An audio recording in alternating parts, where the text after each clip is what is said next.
Who are these monsters that reach out at us from the silver screen? What kind of person does it take to make a monster come to life? The girl's insane that I don't... What was that?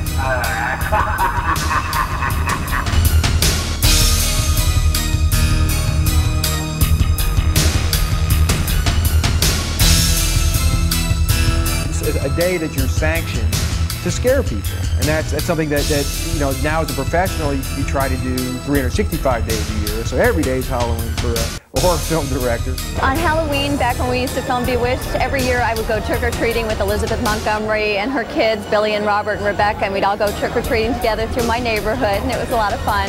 And Halloween is still one of my favorite holidays. It was an exercise in greed.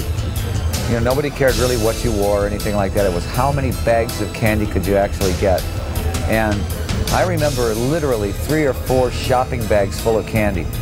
You know, and we'd have to go home, dump it, and come back and go. And it was really just pure greed. I remember going into the so-called rich neighborhoods because they had the caramel-covered candy apples and better desserts that they would give you. They would give you, I think the first time I'd ever seen those packaged little chocolate puddings, which I'm still addicted to. My father always referred to Halloween as his busy season. He did a lot of guest appearances on television, spooking his own boogeyman image. And we're finding it to be the same. We do a lot of interviews and a lot of personal appearances at Halloween. It's a lot of fun.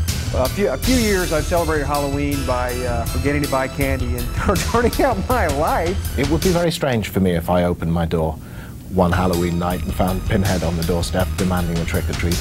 I'd give him the trick. People never come to my door. It's really weird. I don't think I've ever had anybody come to the door. Well, I have 2 big rattlesnakes on the door, you know, and there's a big gate out front, and I'm afraid, you know, they're probably afraid that, you know, our house is sort of like the Addams family. There's always like a cloud over our house, you know, and there's thunder.